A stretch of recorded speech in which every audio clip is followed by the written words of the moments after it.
بریلی کے تاجدار لکھتے ہیں نا وہ کمال حسن حضور ہے کہ گمان نقش جہاں نہیں، یہی پھول خار سے دور ہے، یہی شمع ہے کہ دھواں نہیں۔ ارے ذرا شیر کی چاشنی تو سمجھو۔ اعلیٰ حضرت کہتے ہیں گلاب بڑا خوبصورت ہوتا ہے مگر گلاب میں بھی ایک پرابلم ہے، گلاب اٹھاؤ تو کانٹا لگ جاتا ہے، اس کے ساتھ کانٹا ہوتا ہے۔ شمع جو ہے، آپ گھر میں کینڈل جلائیں، شمع جلائیں، بڑا پیارا ماحول بن جاتا ہے۔ فرما شمع ہوتی بڑی اچھی ہے، اس کے دھوئیں میں مزہ نہیں ہوتا۔ اٹ مینز ہر نعمت کے ساتھ کوئی نہ کوئی زحمت، کوئی نہ کوئی خامی، کوئی نہ کوئی بات ہوتی ہے۔ اعلیٰ حضرت کہتے ہیں میرے آقا وہ ہیں کہ پھول تو ہیں مگر کانٹا نہیں ہے، شمع تو ہے مگر دھواں نہیں ہے۔ اب پھر یہ شعر سنو، وہ کمال حسن حضور ہے کہ گمان نقش جہاں نہیں، یہی پھول خار سے دور ہے، یہی شمع ہے کہ دھواں نہیں۔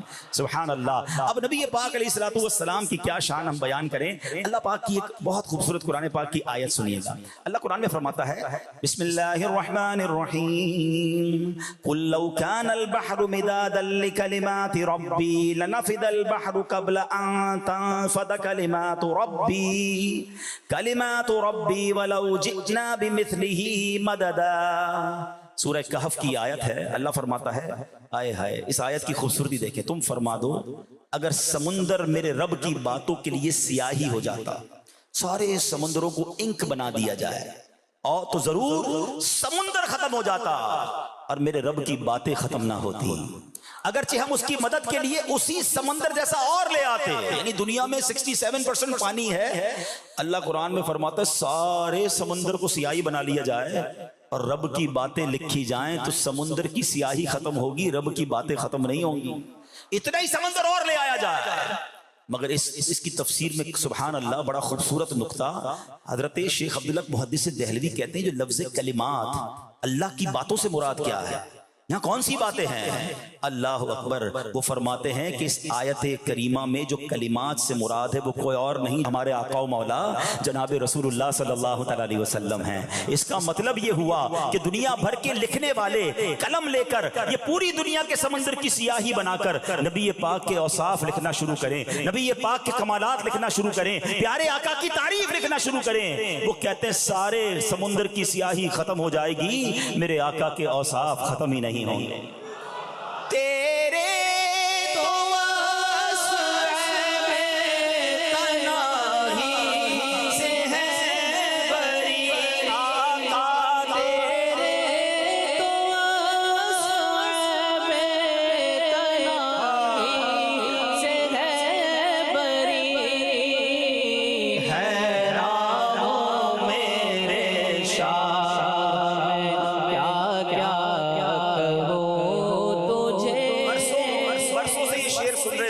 ذرا سمجھ لو، قرآن کی آیت سنی، تفسیر سنی کہ سمندر سیاہی بنے پھر بھی بات پوری نہیں ہوگی نبی پاک کی ہے۔ تو اعلیٰ حضرت کہتے ہیں عیب تناہی یہ ایک ایسا عیب ہے کہ کسی کی بھی تعریف لکھو تھوڑے دن بعد، تھوڑے گھنٹوں بعد ختم ہو جاتی ہے۔ کتنی تعریف لکھو گے ایک بندے کی، مگر میرے آقا وہ ہیں جب سے دنیا میں آئے ہیں لوگ تعریف کر رہے ہیں، بات ختم ہی نہیں ہو رہی ہے، بات پوری ہی نہیں ہو رہی ہے۔ اور کیسے پوری ہو جائے؟ تیرے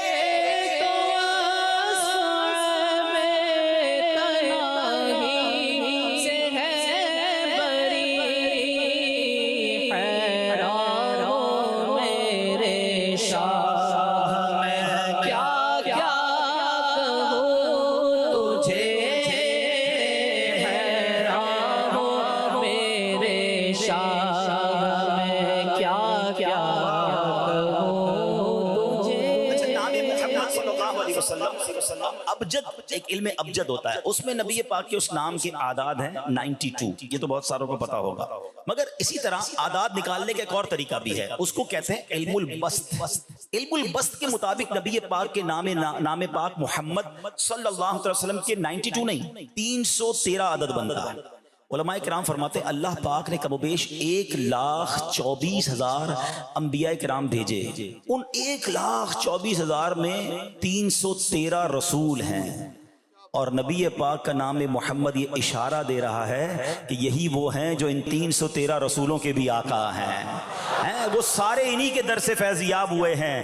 اللہ اکبر. یہ سب کے آقا ہیں اور سب انہی سے فیضیاب ہو رہے ہیں. سبحان اللہ. اور سنو علماء کرام یہ بھی فرماتے ہیں کہ ان 1,24,000 کم و بیش جتنے انبیاء آئے نا، ان کو جتنے کمالات دیے، ان کو جتنے فضائل ملے، ان کو جتنے معجزات ملے، اللہ کریم نے ان سب کا مجموعہ نبی پاک کو عطا فرمایا، اور کچھ ایسا بھی عطا فرمایا جو کسی اور کو عطا نہیں فرمایا. وہ صرف نبی پاک کو عطا ہوا. وہ پنجابی شاعر کہتے ہیں نا، ایڈا سونا نبی کوئی دنیا میں آیا نہیں، ایڈا سونا نبی کوئی دنیا میں آیا نہیں، یار ہو جیا کوئی رب نے بنایا نہیں، یار ہو کوئی رب نے بنایا نہیں. دید میرے نبی دیے حق دا نظارہ، دید میرے نبی دیے حق